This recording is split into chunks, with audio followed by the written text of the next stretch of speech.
हज़रत इदरीस अलैहिस्सलाम की पूरी ज़िंदगी का वाक़या। हज़रत इदरीस अलैहिस्सलाम अल्लाह के बहुत ही मशहूर नबियों में से एक है। आपका जिक्र कुरान पाक में 2 बार आया है और आप हज़रत आदम अलैहिस्सलाम के बाद पहले रसूल हैं जो दुनिया में तशरीफ़ लाए। आपका असल नाम मखनूक था, लेकिन इल्म और अल्लाह की किताबों का बहुत ज़्यादा दर्स देने की वजह से आपको इदरीस कहा जाने लगा। अस्सलामु अलैकुम वरहमतुल्लाहि वबरकातुहू। आज हम एक ऐसे अजीम पैगंबर की दास्तान सुनेंगे जिनकी जिंदगी में इल्म, इबादत और तकवा का अनोखा संगम था। इनका नाम है हज़रत इदरीस अलैहिस्सलाम। आप हज़रत आदम अलैहिस्सलाम के बाद पहले रसूल हैं और कुरान पाक में आपका जिक्र 2 बार आया है। आपका असल नाम मखनूक था, लेकिन आप अल्लाह की किताबों का बहुत दर्स तालीम देते थे। इसी वजह से आप इदरीस के नाम से मशहूर हुए, जिसका मतलब है दर्स देने वाला। हज़रत इदरीस अलैहिस्सलाम को अल्लाह ने बहुत से उलूम से नवाजा था। आप सिर्फ नबी ही नहीं बल्कि एक अजीम मुज्जिद इनोवेटर भी थे।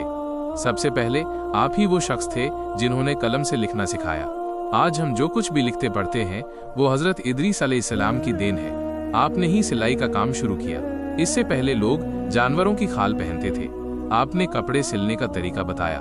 आपने ही हिसाब किताब, नजूम, एस्ट्रोनॉमी और कई दूसरे साइंस के उलूम की बुनियाद रखी। अल्लाह ने आप पर 30 सहीफे किताबें नाजिल फरमाई, जिनके जरिए आपने अपनी कौम को हिदायत दी। आपकी कौम उस वक्त गुमराह हो चुकी थी। वो अल्लाह को छोड़कर बुतों की पूजा करते थे और बुरी आदतों में मुब्तला थे। हज़रत इदरीस अलैहिस्सलाम ने उन्हें तौहीद, अल्लाह की वहदानियत की दावत दी और अच्छे अखलाक की तालीम दी। जब लोग उनकी बात मानने से इनकार करने लगे तो आपने अल्लाह के हुक्म से अपने मानने वालों के साथ हिजरत की। आप बाबिल से मिस्र चले गए, जहां आपने दरियाए नील के किनारे एक शहर बसाया और वहां से अपनी दावत जारी रखी। ये वाक़या बहुत ही मशहूर और हैरत अंगेज है। आपकी इबादत और तकवे को देखकर फरिश्ते भी आपसे मिलना चाहते थे।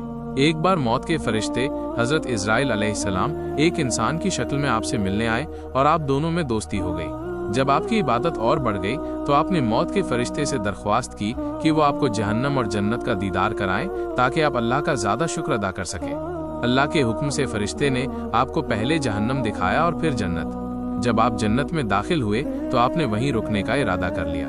जब फरिश्ते ने बाहर चलने को कहा तो आपने दलील दी कि कुरान के मुताबिक हर जान को मौत का मजा चखना है। तो मैं चख चुका हूँ। फरिश्ते ने एक लम्हे के लिए आपकी रूह कब्ज की थी।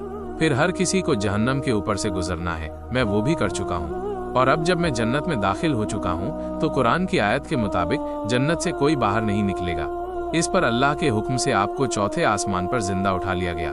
कुरान पाक में भी इस बात का जिक्र है और हमने उसको बुलंद मर्तबा अता किया। सूरह मरियम आयत 57। हज़रत इदरीस अलैहिस्सलाम की जिंदगी हमें सिखाती है कि इल्म हासिल करना और उसे दूसरों तक पहुंचाना बहुत बड़ी नेकी है। सब्र, तकवा और अल्लाह पर यकीन हमें दुनिया और आखिरत दोनों में कामयाब करता है। अल्लाह ने आपकी इन सिफात की वजह से आपको एक ऐसा मकाम अता फरमाया जो सिर्फ चंद नबियों को हासिल हुआ। आइए हम सब भी हज़रत इदरीस अलैहिस्सलाम की तालीमात पर अमल करने की कोशिश करें और अपनी ज़िंदगी को इल्म और अल्लाह की इबादत से रोशन करें। अगर आप चैनल पर नए हैं तो चैनल को सब्सक्राइब करें और बेल आइकन पर क्लिक करें ताकि हमारी हर नई मालूमाती वीडियो आप तक पहुंच सके। अगर आपको वीडियो पसंद आई हो तो उसे लाइक करें और दोस्तों के साथ शेयर ज़रूर करें। आपके जहन में कोई भी सवाल हो तो उसे कमेंट बॉक्स में पूछ सकते हैं। इंशाअल्लाह आपके हर सवाल का जवाब ज़रूर मिलेगा।